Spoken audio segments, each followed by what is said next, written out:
ci turu baay bi ak doom ji ak xel mu sell mi. Amen.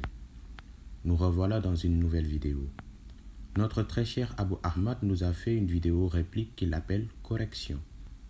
Il pense donc nous avoir corrigé dans notre, selon ses termes, tentative de réponse. Donc, je pense que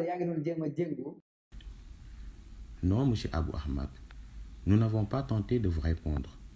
Ce sont les pères de l'Église et le Messie Jésus qui vous ont répondu. Après que nous ayons mis en lumière sa logique lors de notre droit de réponse numéro 1, on constate qu'il nous a écoutés, non pas pour comprendre, mais pour répondre. Et si seulement il avait répondu. Si donc d'après lui, le sens de l'expression petit enfant dans Matthieu 11:11. Non, ce n'est pas une erreur par ignorance de notre part, mais un lapsus que nous reconnaissons sans aucune honte. Notre argumentation aurait été suffisante pour qu'il comprenne que nous avons dit petit enfant par inadvertance. Et d'ailleurs, lui-même n'est pas en reste. Petit dans le royaume des cieux, dans Matthieu 5, chapitre 5, verset 19. 5, chapitre 5, verset 19. Bref, la rigueur intellectuelle et la vérité ne le préoccupent pas vraisemblablement. Monsieur Abou veut nous imposer son interprétation sur l'expression plus petit dans Matthieu 18:4 et nous pose une question. Parce que nous dañoo gëm ne xale bu juddoo bàkkaarkat lay nekk xale bi day juddoo ànd ak nature bàkkaarkat léegi Jésus moom nan lay méngale le royaume des cieux mooy pays yàlla yu sell yi di ko méngale ak xale boo xam ne juddoo ànd ak ay bàkkaar. Non, très cher. Notre interprétation n'a jamais été ainsi. Donc vous ne pouvez pas nous demander cette question. La rigueur intellectuelle lui aurait imposé de justifier son interprétation de façon biblique, comme il nous l'avait demandé. Dire que humble fait allusion à pur, sans péché, c'est un argument survivant qui ne se repose pas sur les saintes écritures, mais sur sa conception islamique selon son messager Mohammed.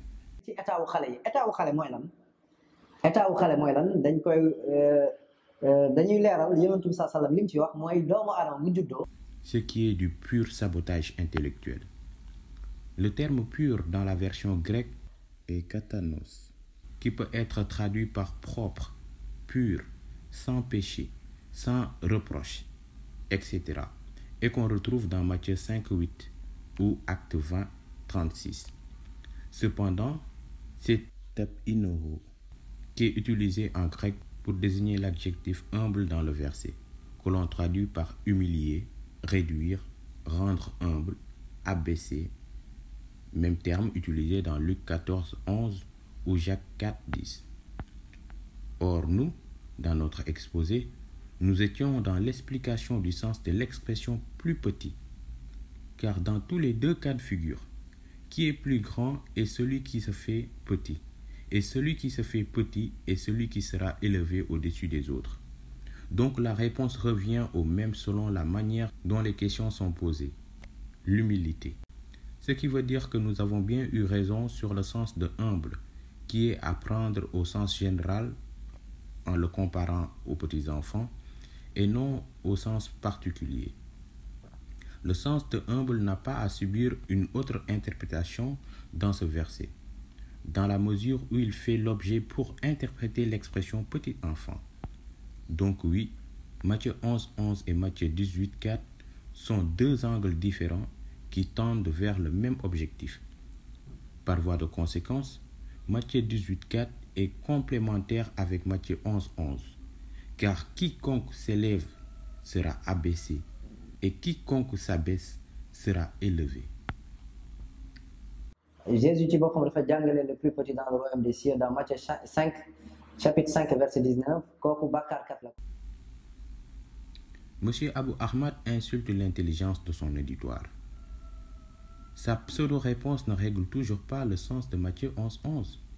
Il croit toujours qu'il est beaucoup plus logique de voir les transgresseurs de Matthieu 5:19 être supérieurs, plus grands que Saint Jean le Baptiste.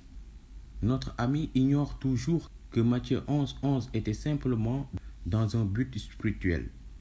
Ici, ce n'est pas un enseignement littéral ou hiérarchique, mais spirituel, comme nous l'ont fait savoir les tafsirs des pères de l'Église.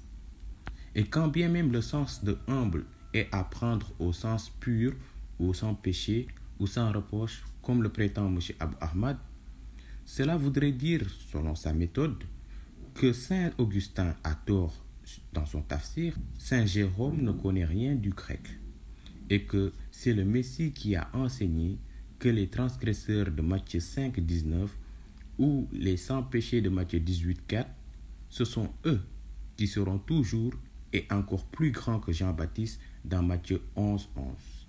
Or, il sait bien que xel mënul nangu loolu. Jean-Baptiste fait partie des plus grands dans le royaume des cieux. Comme Jean-Baptiste fait partie des plus grands dans le royaume des cieux. Ku mel ni man wala yow bu ñu duggoon aljanna tey amuñu place bi Jean-Baptiste am ci yàlla ci aljanna. Monsieur le professeur Abou Ahmed ne corrige pas le problème de Matthieu 11, 11, mais aggrave l'interprétation. Que nous propose-t-il donc pour expliquer Matthieu 11, 11? Qui sont plus grands que Jean le Baptiste? Les transgresseurs de Matthieu 5, 19 ou les plus petits, les 100 péchés de Matthieu 18, 4? Avec ce que tu as essayé ce que tu as voulu faire, ce qu'on appelle en arabe qiyas ma al-fariq.